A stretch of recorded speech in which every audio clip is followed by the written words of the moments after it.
Got it. Funny leave meeting. Oh, that funny that changed the. I don't know what's happening. Okay, so I just wanted to point out at the beginning, I do have these wildflower books. There's coastal, dryland, and mountain, and these are for sale for $15. So mountain was gone; it was unavailable, and it's out of print. And they actually found a box at the publisher, which is Hancock House Publishing in BC. So I got 40 of them, and I have them upstairs. Anyhow, these are simple. These are basic wildflower books. They're not complicated. I wrote them quite a while ago, but they have value in that they are easy to use. They're kind of. And then I wanted to also point out that I put out this Methow Naturalist. I mean, most of you probably subscribe, but I wanted to point it out because this is an opportunity and I don't get too many. But so there's 3 that are going to show up. This is a couple of years ago, but that I just enjoy the subject matter that the naturalist deals with. So that says ecology of the missing megafauna. Well, there are 75 species of large mammals that were here 12,000 years ago that are gone from North America. You know, it's a big story. 12,000 years ago is not very long ago. There were 5 species of elephants in the Americas. There are more elephants in the Americas than in Africa. And, you know, that's a woolly mammoth, I think, there in the picture. And what was the ecology? What impact? What was their interaction with the land? It's just an interesting question. And it was great fun to deal with. And I had to work a bit to figure out, to get that number 75. I went through various resources. Anyhow. And this, similarly, the evolution of grass. Who thinks of the evolution of grass? Well, it's a big deal. Native grasses actually cover 20% of the Earth's land surface. That's huge. So grasses are a flowering plant family, but they aren't showy because they're wind pollinated. They're fairly recent. I think 60 million years ago, something like that, they appeared. Flowering plants are 120 million years old. Anyhow, these are just interesting stories about the world we live in. You know, it's not something we think about, but maybe we should. Maybe it's better than thinking about our problems. And another interesting thing about grass. So native grasses, wild grass is 20% of the world's land surface. Horticultural grasses, wheat, corn, rye, barley, cover another 20%. 40% of the Earth's land is covered by grass. So it's a big deal. The grass family is a big deal, and this is a current issue. So this is $10 a year or more. And if you have my email and you want to subscribe, you can. So that's the end of the advertisement, 5 seconds. So this 4-part program is on the natural history of the Methow, and it is a good story. I wish we thought of it more than they do. I wish, you know, I'm a naturalist, and I wish I thought of it more than I do. I wish it was on my mind more than I do. So I took this off of Google Earth, and I labeled a few things. The highway, I could have taken it out, but I thought it was helpful for orientation. There's Twist Terrace. I pulled up Washington Pass over here on the left, and didn't mean to leave it. So this is our subject matter, is this watershed of the Methow Valley.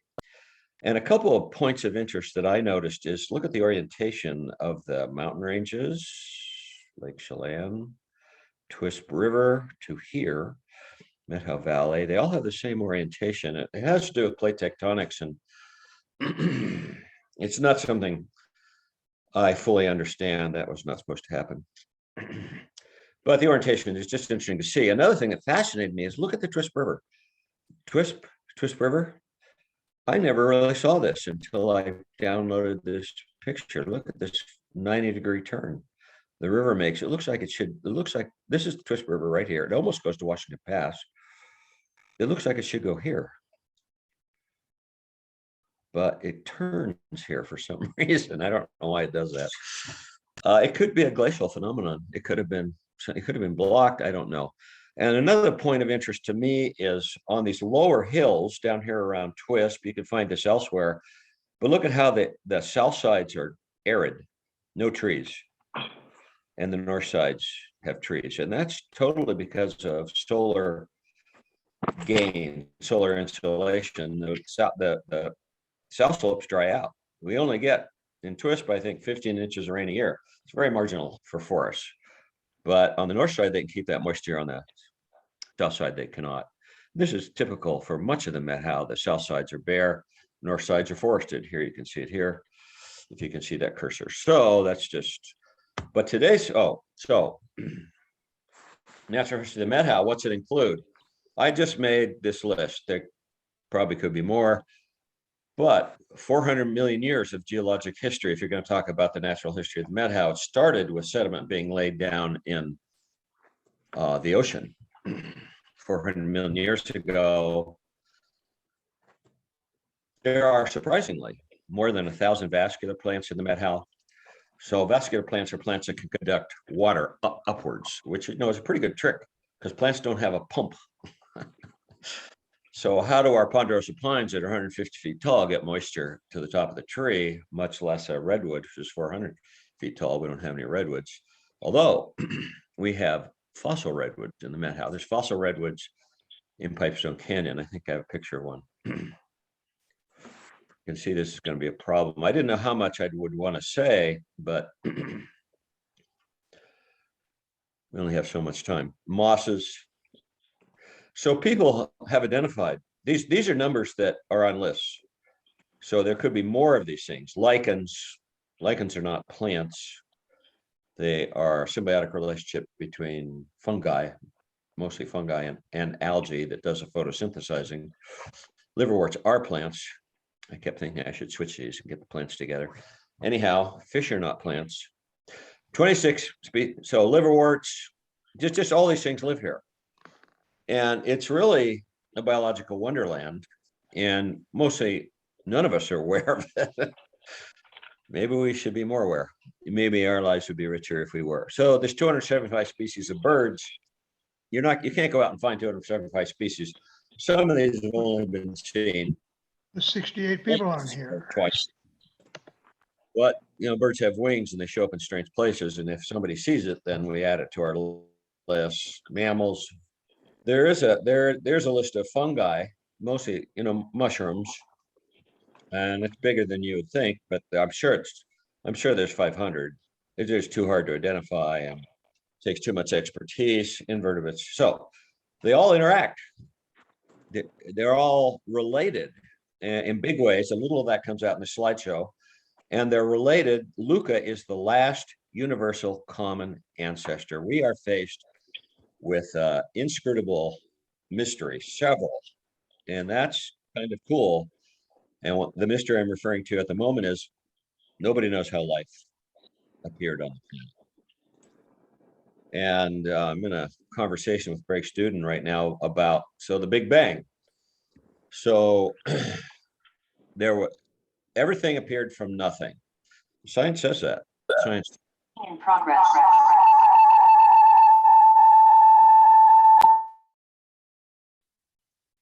Pardon the interruption. Everything appeared from nothing. Look, that's a miracle. Everything cannot appear from nothing scientifically. And so there's the biologist who says all that science asks for is one miracle, and then it can explain everything else. The Big Bang is not comprehensible. But I'm going back to life down here, Luca, last universal common. Nobody knows how life appeared. Single-celled organisms, they're reputed to be as complex as a 747 airplane. They're extremely complex. And nobody knows how it's happened. People have tried to figure it out and they can't. So it's not a bad thing. We still have mysterious aspects to our existence, and it's good to be aware of them. Today we're talking about geology of the Methow. I did not take this picture. I don't know who took it. I got it off the web. But it's a good symbolic picture of the Methow, these magnificent granite spires that we have in the headwaters of the Methow Valley, Liberty Bell and early winter spires. But where did it all come from? None of this was here. 200 million years ago, even the granite. So this granite is part of what they call a batholith. So I think if you were to take that word apart, batholith, that means deep rock. Granite cools deep underground. Granite is a crystalline rock. If you look at granite, with your eye, with a hand lens, you can see crystals of quartz, of feldspar, of mica. It looks like salt and pepper. It's black and white. Those are crystals. Those crystals can only form, they have to cool very slowly. Granite cools at least a mile underground. So here we're faced with part of this granite batholith that has also been carved by glaciers. That's why it's so smooth above ground, but it's sticking up above ground. How does that happen? That's geology. Geology is a big story. So the Methow started, most of the Methow Valley is marine sediment. And this is a picture of the Methow when it first emerged from the ocean. No, okay, so that's a joke. I couldn't help thinking that when I saw this. This is a sea stack on some shore. I don't know where. It's a piece of the continent that's been worn away. But the Methow is 200 million years ago. I think it's 200 million years ago. The Methow was first forming as marine sediment in the ocean. And now all of the Methow Valley, almost all of the Methow Valley is marine sediment, not quite all, and we'll go through that. But it's squashed. It's like a sandwich surrounded by crystalline rock, which is what I call granite. There are other crystalline rocks, but these are rocks that cooled underground, and maybe the overburden has been eroded and now the rocks are above ground.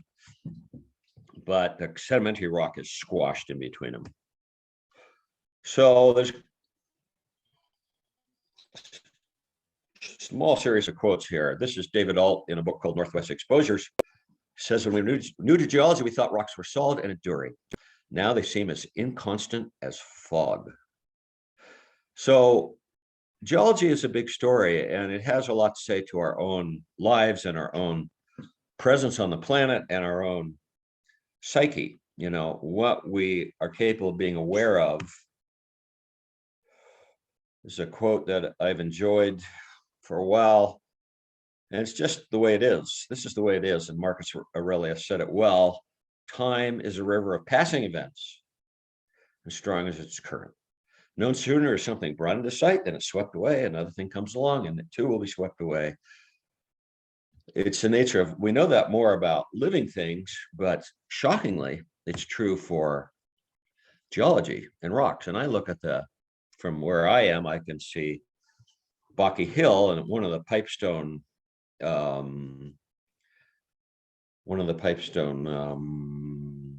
exposures.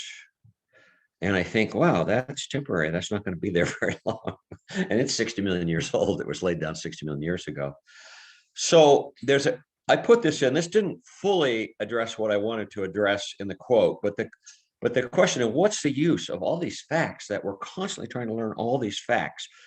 We learn the dimensions of the heavens, the measure of the seas, the course of the stars. This says you don't know yourself. I'm not so much thinking about knowing ourselves, but what is the point of all these facts? And I have some answer to that. And that's the next quote, and it's by Walt Whitman. And that is that we live on a miraculous planet that is, you can use a variety of words. It's awesome. And we need to remember that. And that is what's more important about these facts. We're going to talk about facts that I fairly well know, the basics of the geology of the Methow Valley, none of the complications, which I personally can't remember. I've learned some and I forget them. What's the value? The value is remembering from moment to moment that we live on a miraculous planet. We really do. And it presents itself in multiple dimensions. I mean, it presents itself in life. If you were to study the dynamics of a single cell or a multicellular organism, you could easily see that miraculous quality, but it's present in rocks too. And a little bit of that comes out here. So for Walt Whitman, every moment was a miracle. And this is another aspect of human existence. By Brian Swim, Brian Swim, you know, is some of you know his name, or he made that movie, Journey of the Universe, which actually I showed at the theater about 5 years ago. It's quite good. But he's a big historian, and big history is just the evolution. Big history is the evolutionary story, but the big historians see some storyline, some continuity, some predictability, some increase in complexity.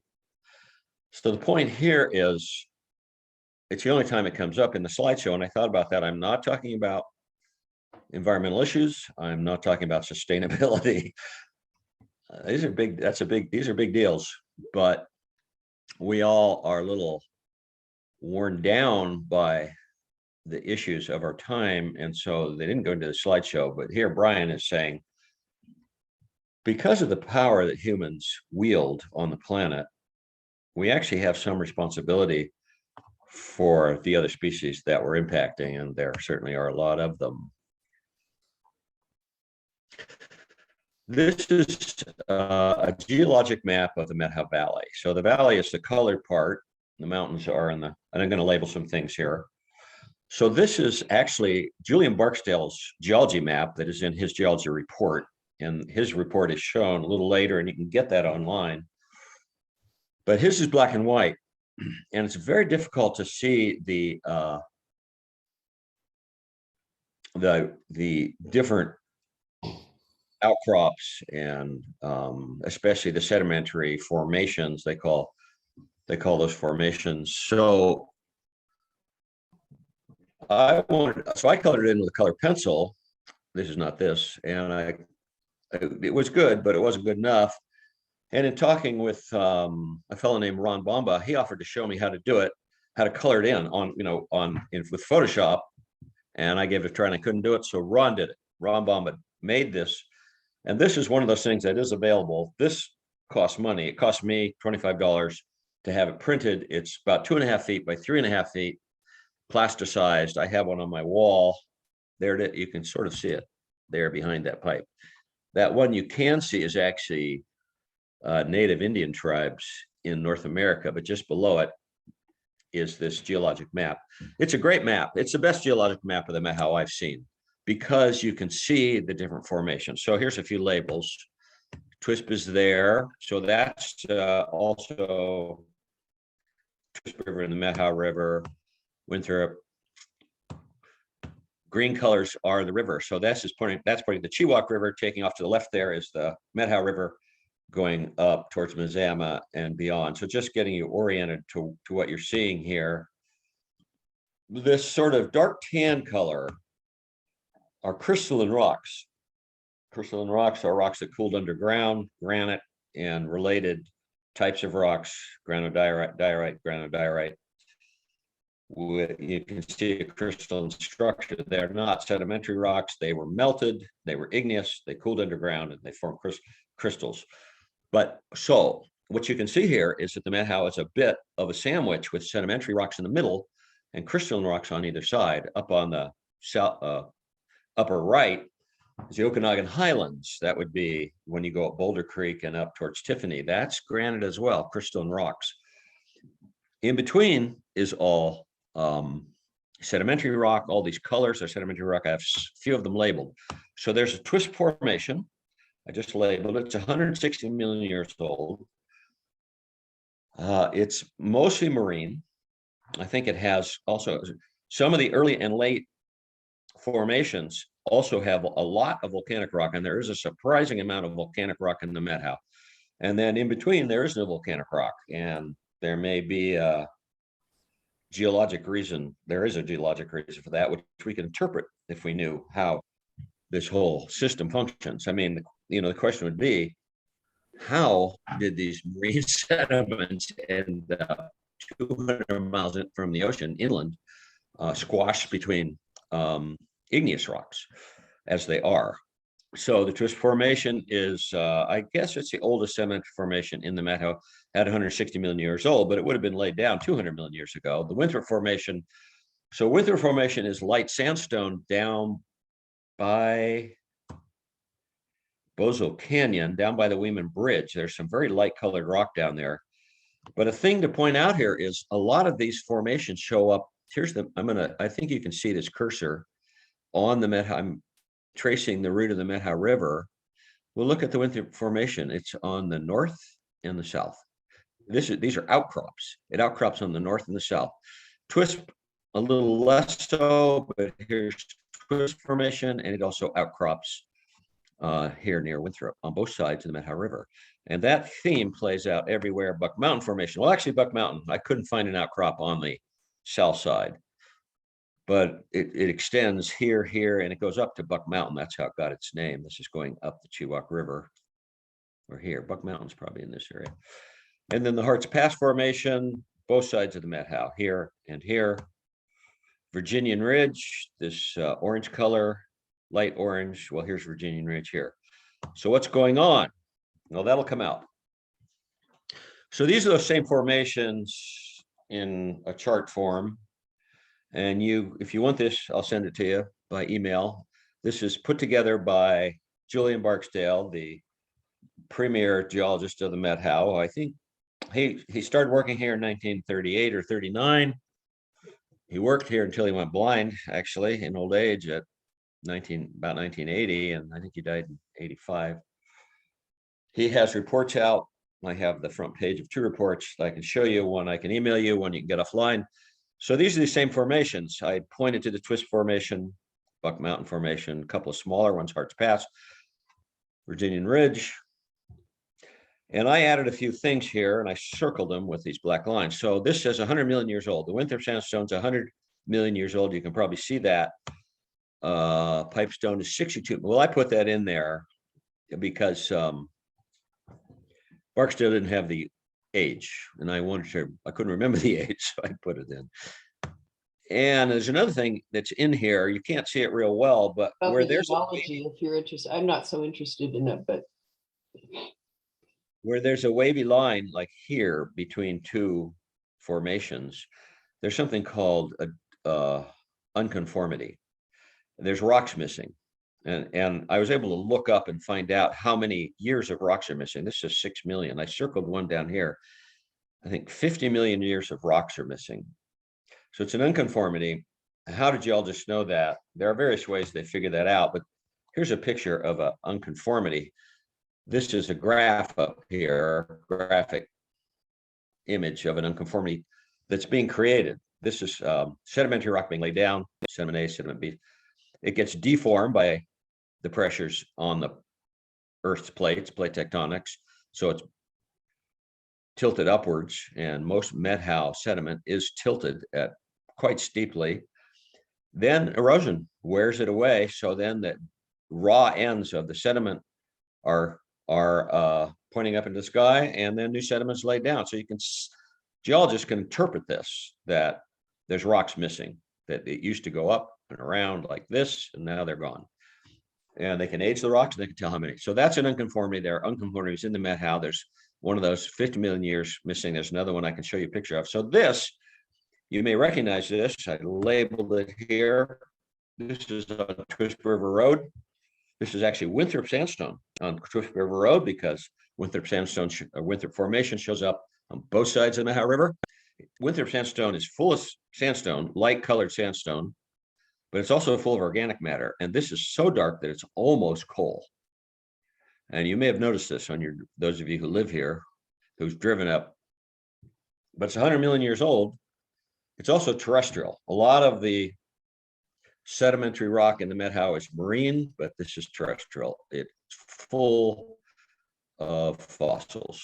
So I brought one of these home and I put it in the oven and I put it in the stove and tried to burn it, but it won't burn.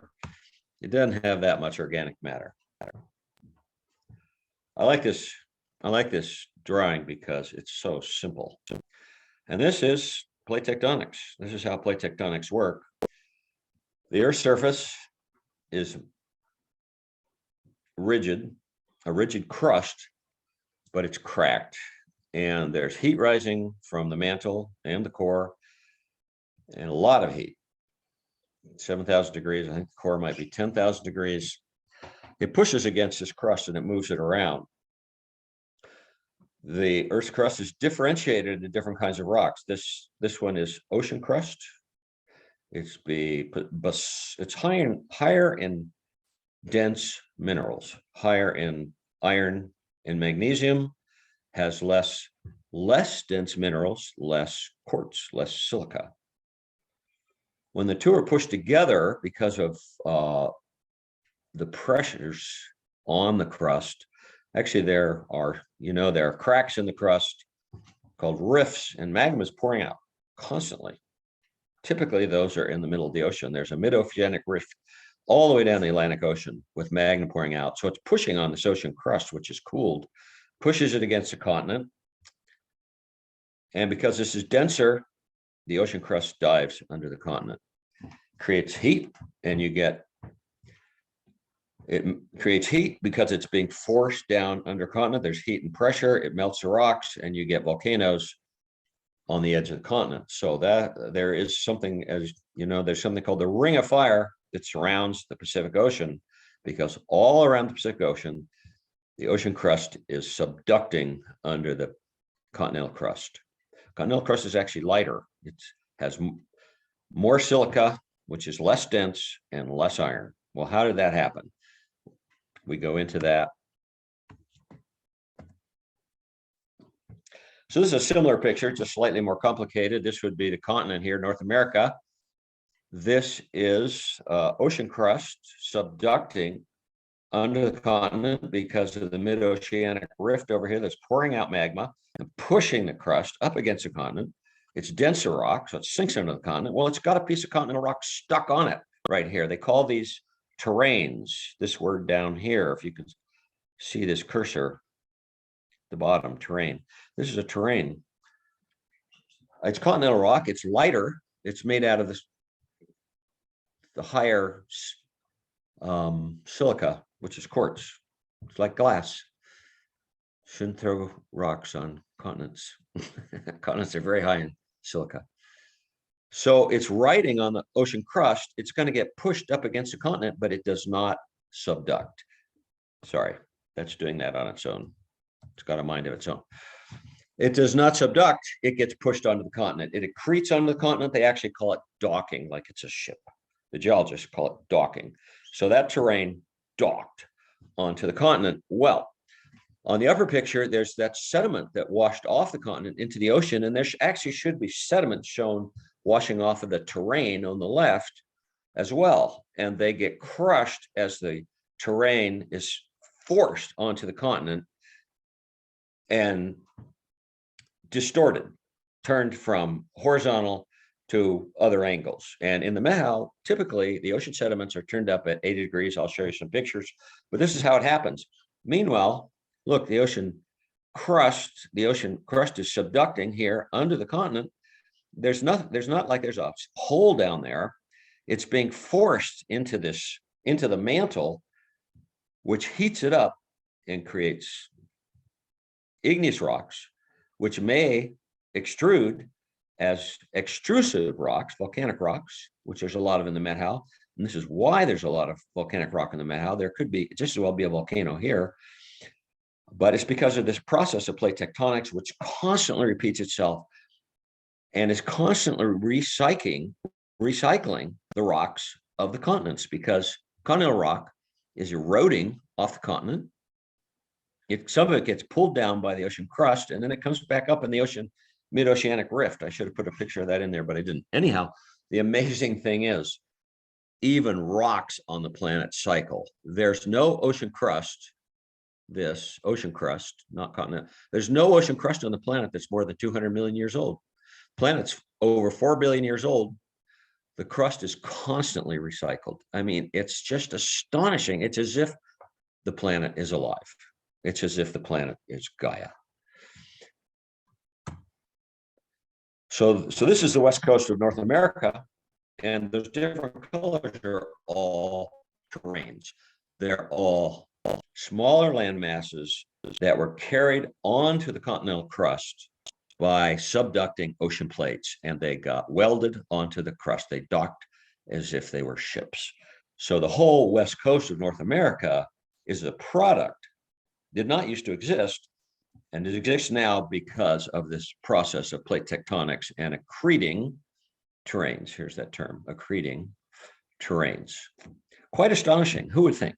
When this was first suggested, that continents moved, plates moved by.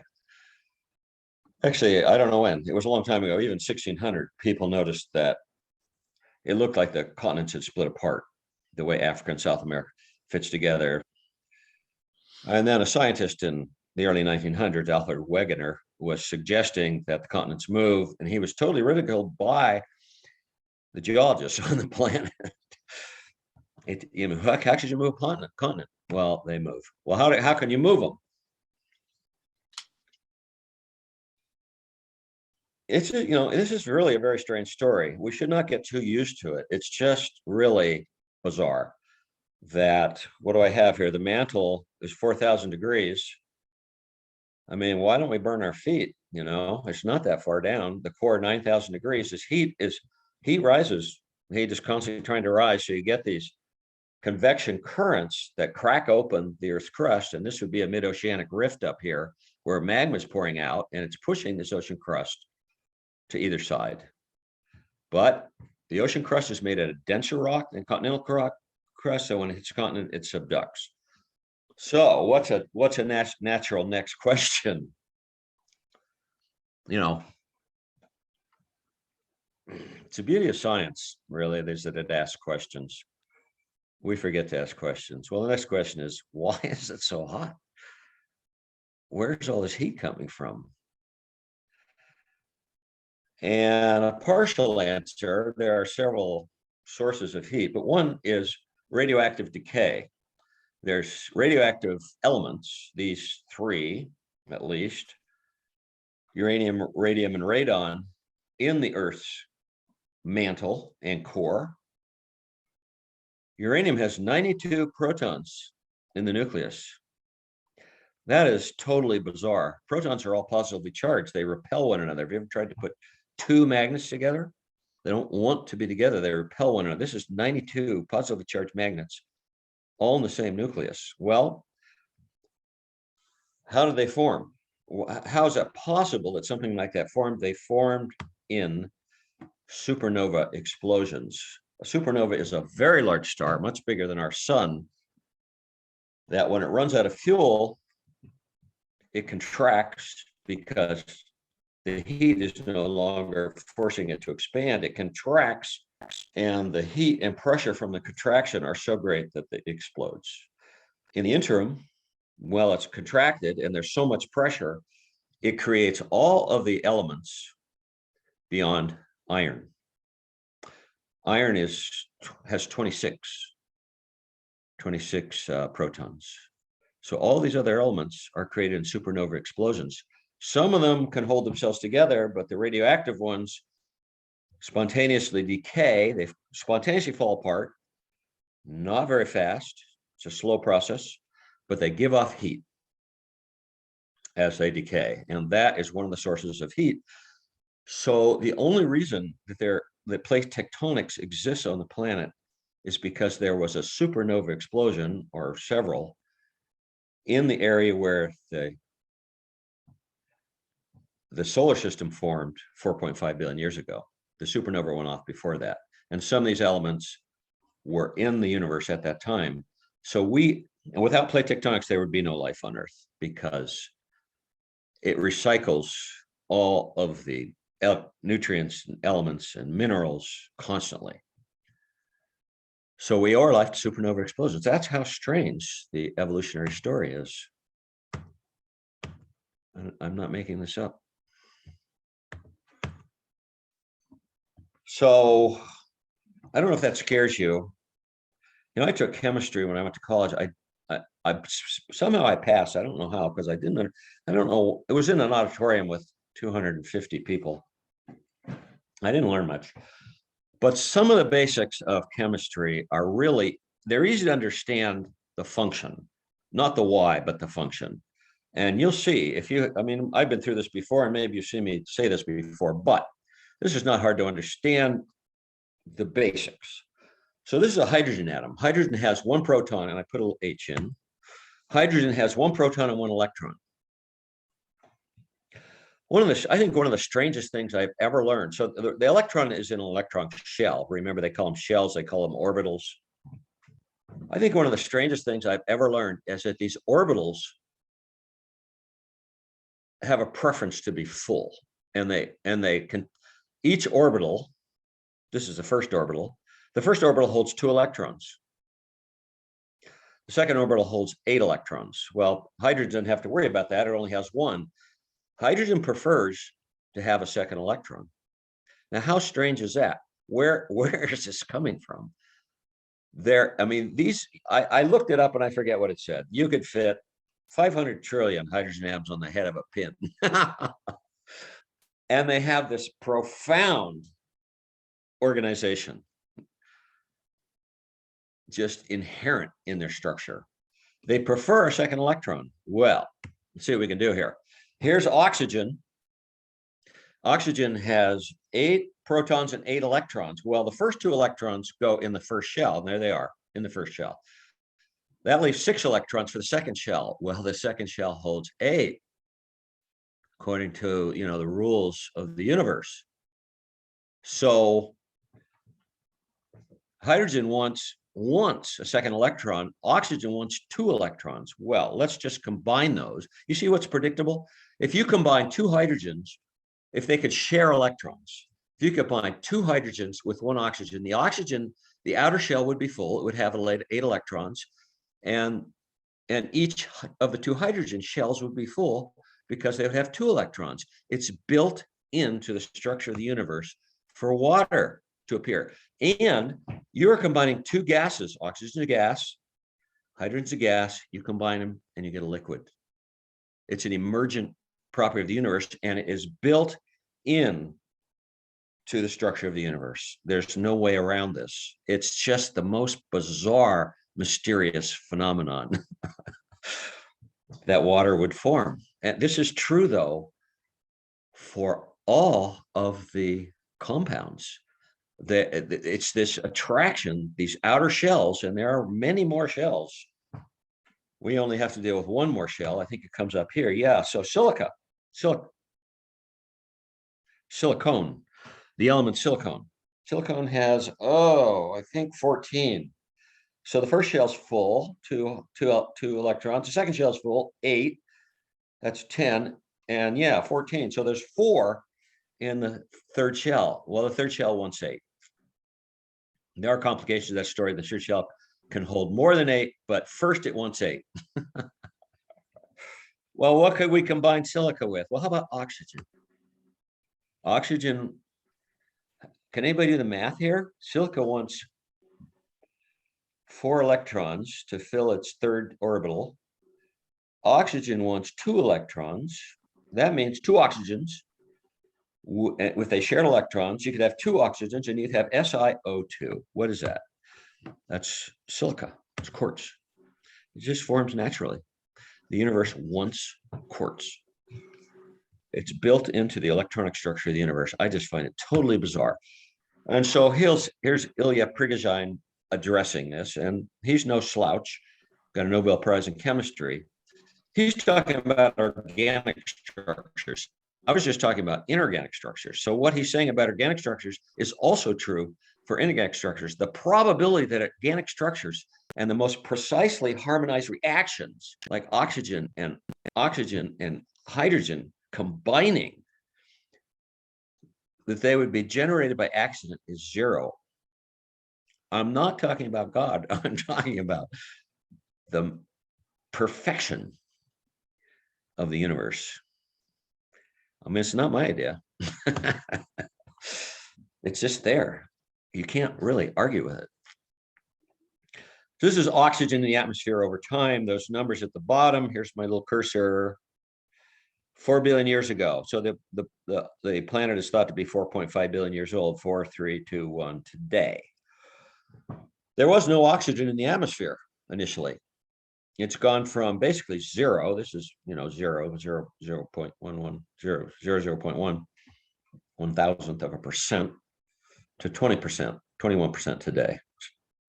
How did that happen? It's all due to photosynthesis. photosynthetic organisms, plants, and algae, and cyanobacteria starting. Well, they dated, this is about right, 3 billion years ago, photosynthesis. It's the single greatest invention on the planet. That's what Lynn Margulis said, the single greatest metabolic invention in the history of the planet, because it filled the atmosphere with oxygen. Well, what's that have to do with geology? Well, let's see. What's silica made out of? SiO2. Remember that? So we have these rocks. This is basalt.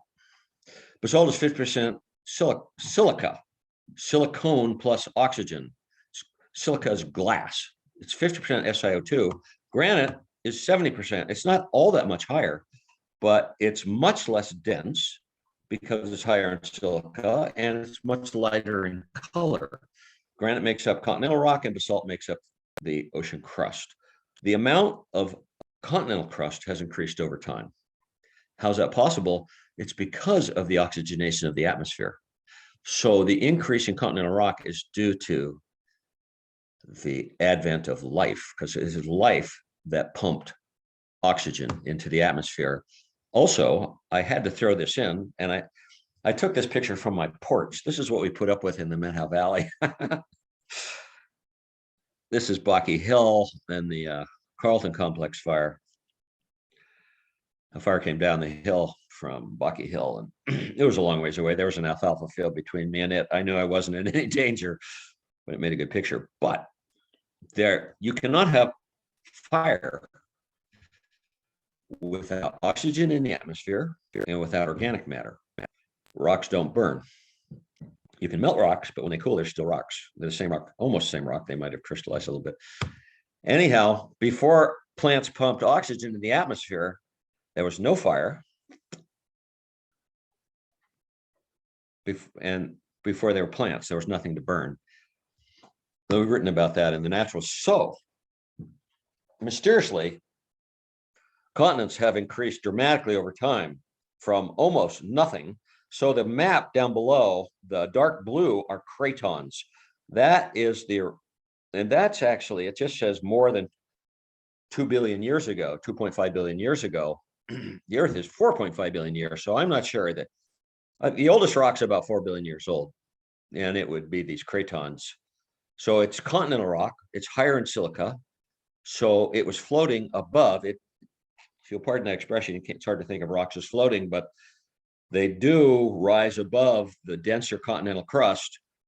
Early on, only the dark blue existed. And so the amount of continental crust that shows in the map has increased over time. Green was 2 billion to 1 billion years ago, pink 1 billion, etc. It shows that rise, and it shows a big rise on the graph here at 2 billion years ago, from 2 to 3 billion years. Or why did that happen? I think it probably happened because of the oxygenation of the atmosphere. So the continents, in part, owe their existence to the dynamics of life, especially the oxygenation of the atmosphere. So this quote was in the last naturalist, Brian Swim. We've met Brian Swim once before, but what's he mean? Life doesn't exist on top of the earth. It's a partner to the rest of the earth, to the inorganic aspects of the earth. It's a darn good story. So let's take a slight breather here and talk about a love affair that Julian Barksdale had when it came to the Methow.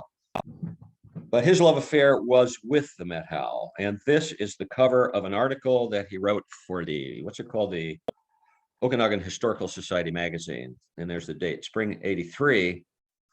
I went to some trouble to copy this, and I have it now as a PDF, and I can email it to you if you want it. And it's good. I forget, it's long. It's about 40 pages long, but it's written for the lay person, and it's written with humor and enthusiasm. And it's a good story of the geologic history of the Methow Valley.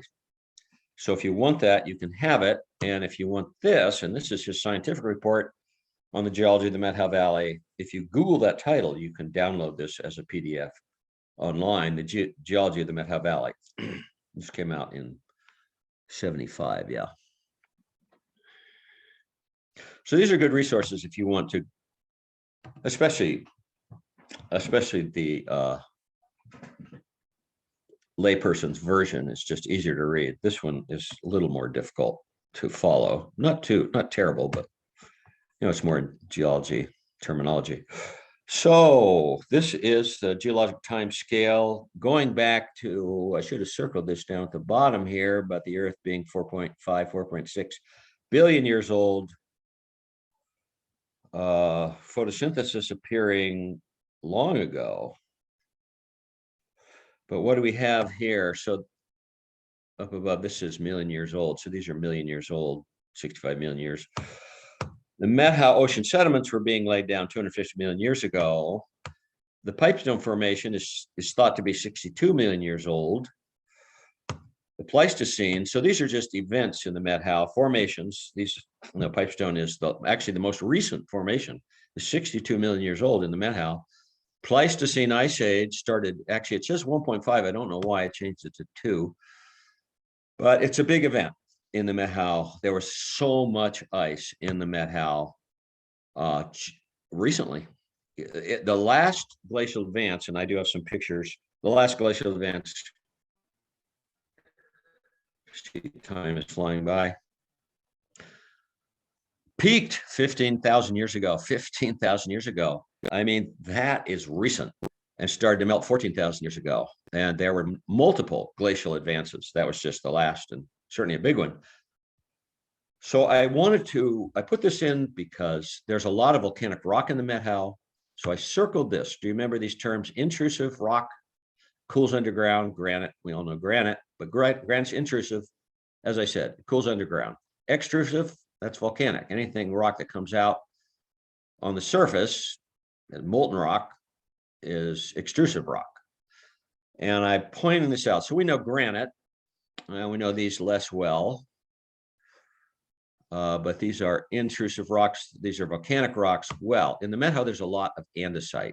And I thought you might like to know that because it's easy to identify because it has white spots in it. So this is a picture of, not all andesite looks like this, but our andesite typically looks like this. And this is andesite off the web. I Googled andesite, looked at various pictures. It has feldspar crystals in it. I'm not totally sure why. I think they have a different melt point. And I don't know, either they didn't melt when the rock was molten or they cooled more quickly. I'm not sure which, but this is a rock that's outside on my porch in the snow. It's andesite. And there's so much of this white spotted blue-gray rock in the Methow. I thought you might like to know that. It's volcanic, but it's higher in silica. So here's silica quartz. See, there's more silica here than here. There's more silica in andesite than in basalt. So it's a little lighter in color, and it doesn't flow very well. The more silica, the lesser rock flows. Mount St. Helens was rhyolite. Did Mount St. Helens flow? No, it blew up because with enough silica, quartz here, rocks won't, even melted rocks won't flow. They just build up pressure and blow up. Basalt flowed from the Columbia basalt flows 50 million years ago. They flowed 700 miles to the ocean. Amazing. Andesite in the Methow. So Goat Wall's made out of andesite. It's probably turned up. I'm not sure. Upright. I do have some pictures coming up. This is another resource. If you want this, you can have it. But in the Naturalist, we correlated what was happening in the Methow geologically with what was happening in the world biologically. So it's just interesting to look at. And all the terms are defined. We have these epochs, the Pliocene. We've heard of the Paleocene, the Eocene. So Paleocene means old time. Eocene means dawn time. Oligocene means few time or little time. These are all defined, and that's a fun thing about this. So we can look over here, 65 million years ago. Well, Pipestone, 62 million years. 65 million years ago is when the asteroid hit. Now, was there an asteroid? Probably. Science is pretty well agreed that an asteroid hit the Earth 65 million years ago, created so much disruption that the largest animals on the planet all went extinct, the dinosaurs. Same time as geologists have come to the Methow looking for dinosaurs in Pipestone, but they haven't found any. Anyhow, it just correlates formations here with what was going on in the world. We've looked at this, but look at this picture of the Aleutians. The Aleutians are an island arc. They're volcanoes caused by subducting ocean crust. Looks just like this.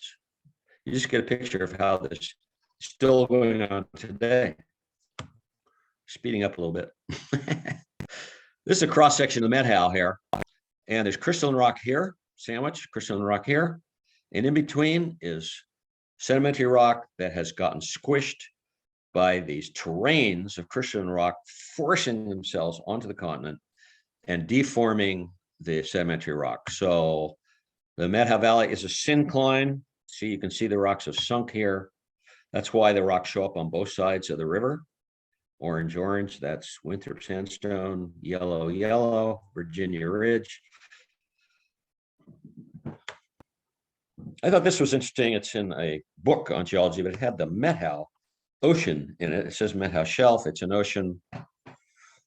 And what was interesting to me was, so this is sediment coming off the continent. This is sediment. It should have been shown previously, coming off these terrains that are riding on this ocean crust and are going to be forced onto the continent.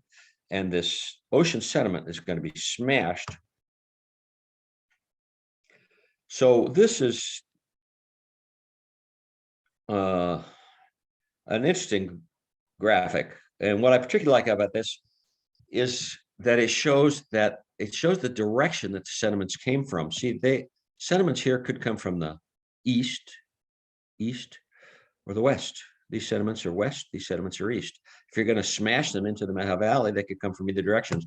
Geologists are so free and clever, they know what direction the sediments came from. East, west, east, west, east, west. There's more to deal with here, but because time is flying, we're going to move on. So this is the Twist Formation near the Winthrop Post Office. If you leave the Winthrop Post Office and you drive towards Twist, you go up that first hill. At the top of the hill, there's a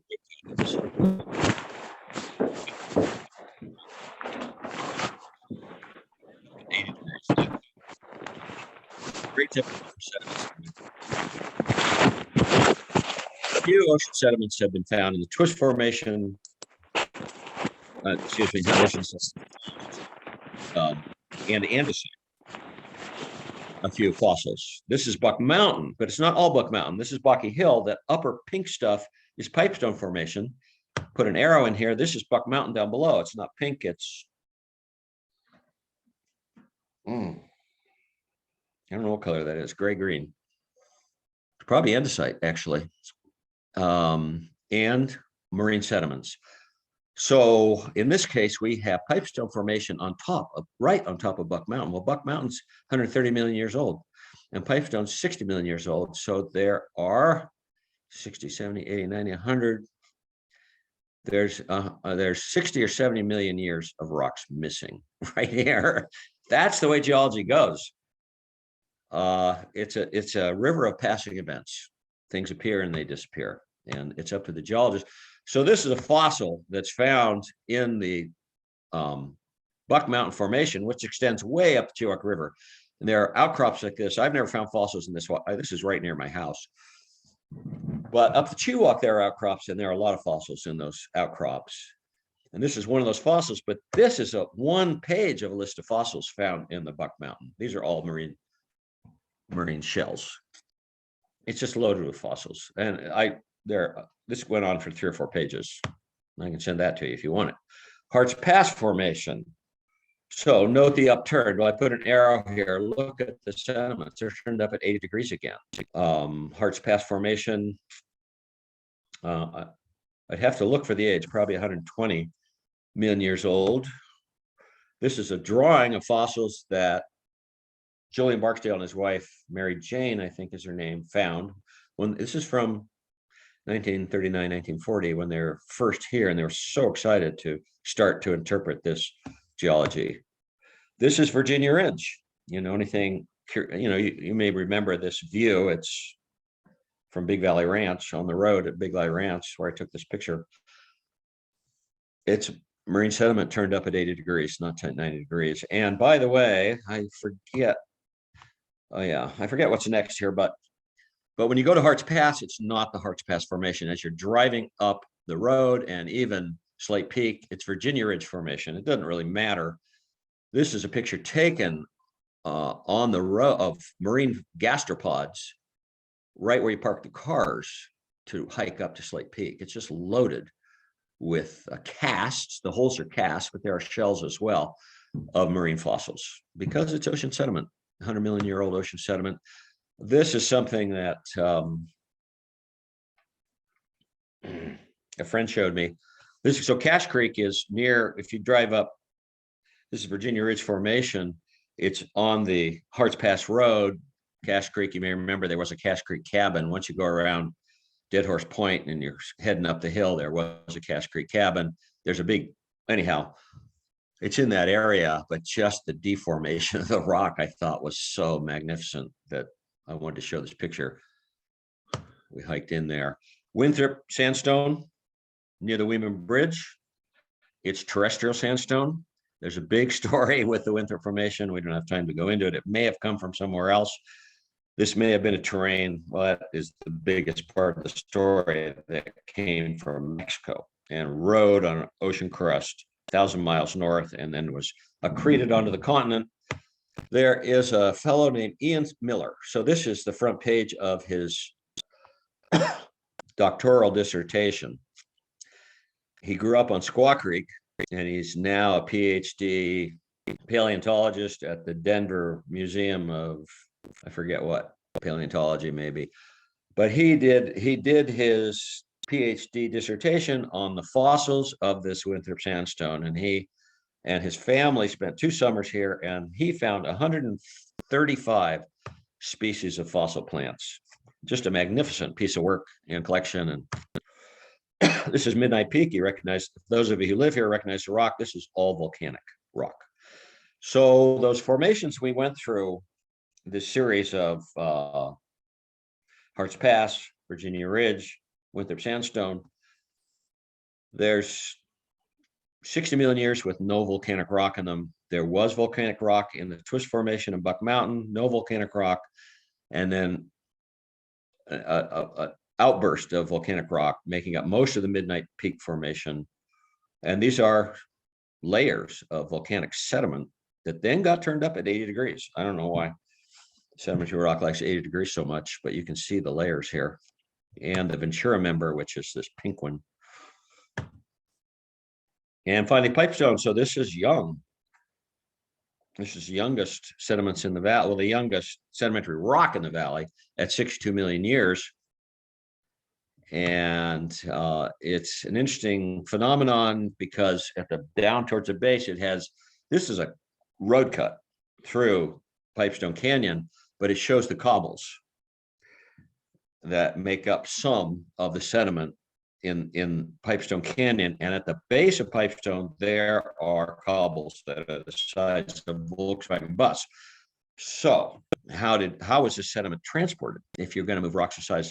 So Julie Barksdale says in that paper, that report from 1975, it shows a high energy event. It's like, well, thanks a lot, a high energy event.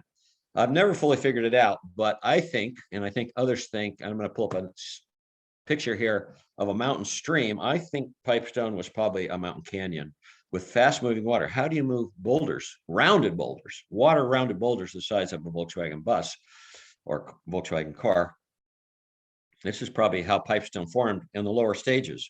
It's 2,000 feet thick. It varies between cobbles and sandstone. There are fossils in Pipestone Canyon, including this one, which I found. This is out on the porch. And this is Dawn Redwood. At 62 million years old, I think Dawn Redwood was thought to be extinct when it was discovered as fossils in the 1800s. in 1900s, and then in 1941, they found Don redwoods growing in a secluded valley in China during World War II. And after the war, they brought seeds to the United States, and now it grows at the University of Washington. Great, it's a beautiful tree. It's a deciduous conifer like larch. It loses its needles, but it loses the whole branch. See the way that fossil is, sorry, that fossil is formed. The whole branch, the whole small New Year's growth falls off with the needles. So last but not least, an enormous amount of ice. So I identified a few things here. There's Lake Chelan, completely covered with ice. Here's the Methow. I think I got that right. Anyhow, roughly correct. The Methow was inundated with ice. There was a mile of ice in the Methow 15,000 years ago.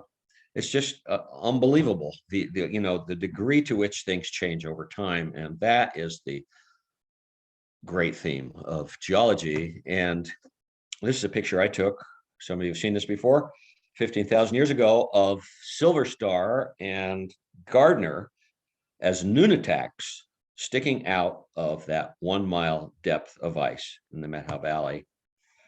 And I put this in because this is the glacier, and this is after the glacier melts. And what's it leave behind? Well, it leaves behind these structures, which are just so common in the Methow Valley that I thought I would point them out. A kame means hill in some Scandinavian language. It's just a hill, but kames are also, we have these terraces called kame terraces because they're hills, but they're long stretched out hills. And I have a picture coming up there, but these things exist in the Methow. Drumlins are arrow-shaped hills that sort of point in the direction that the glacier went.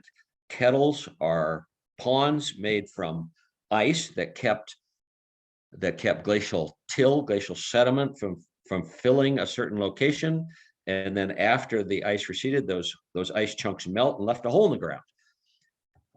Twin Lakes are kettles. So this is the most dominant structure of the Methow Valley are this glacial material. So up here in the upper left, kame terraces. Look at these terraces. This is and these are numerous melt episodes. There's a terrace here, there's a terrace here, there's a terrace here, there's a terrace up here, halfway up to the mountaintop. This is sediment that washed into the edge of the glacier when the glacier was melting, kame terrace. This is a kettle at Golden Doe. This is a big hole in the ground, enormous hole in the ground. Many of you have seen this. It's because there was a big chunk of ice there. The till fell off to the side and the outwash from the glacier filled in around that ice. Then the ice melted and it left a hole.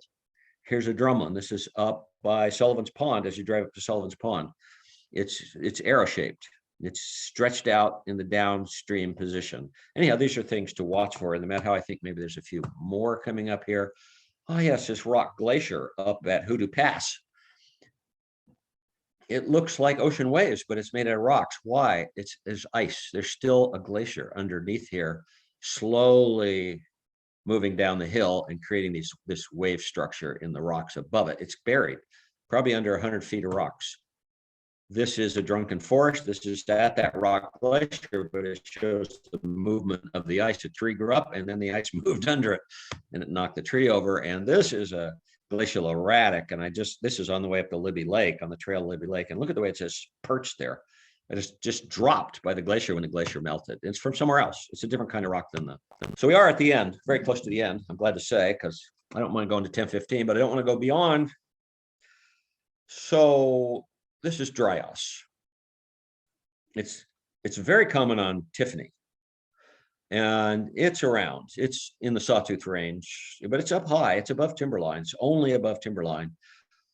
It's a beautiful flower, but it's beautiful in its own right. It's also been used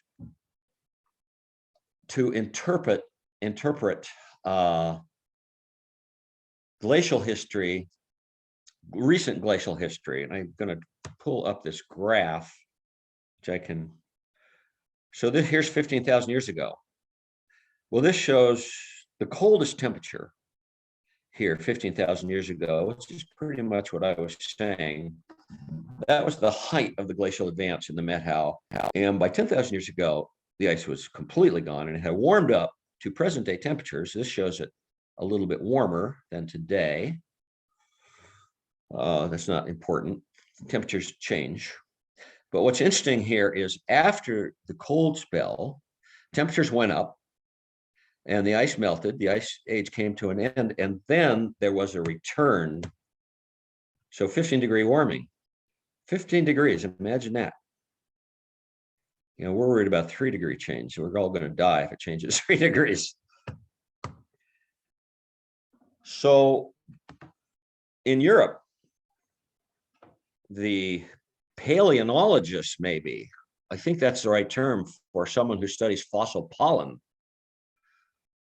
have traced the history of warm and cold spells after the end of the last ice age.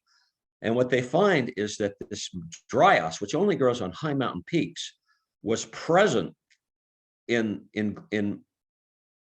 European valleys 13,000 years or 14,000 years ago here. They call it the oldest dryas. They name it after this plant. And then there was a warming, and then it got cold again, and they call that the older dryas. And then it got really cold, and that is the younger dryas. I just thought it was interesting that we have this plant, first off, that we have this plant that was used to trace temperature change over time in Europe, but also that the temperature is so unstable. It went from this 15-degree warming, it dropped off, whatever this is, we could figure it out, about 5 degrees.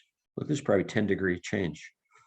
And then it warmed up and stayed warm after the younger dryas.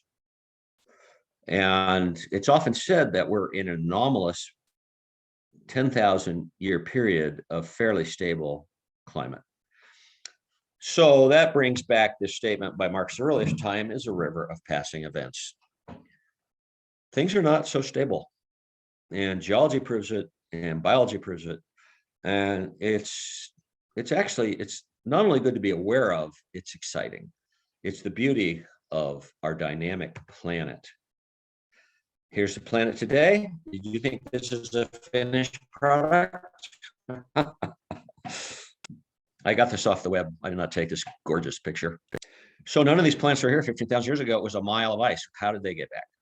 Next week, we talk about the flora of the Methow. So I think that's it. I think I did put in, if anybody wants contact information, and this was co-sponsored by the Methow Naturalist Journal, which, by the way, just finished 26 years of publication, and Methow at Home, which is why Deirdre has been here and helpful setting up these Zooms, because she knows how to do it and I don't.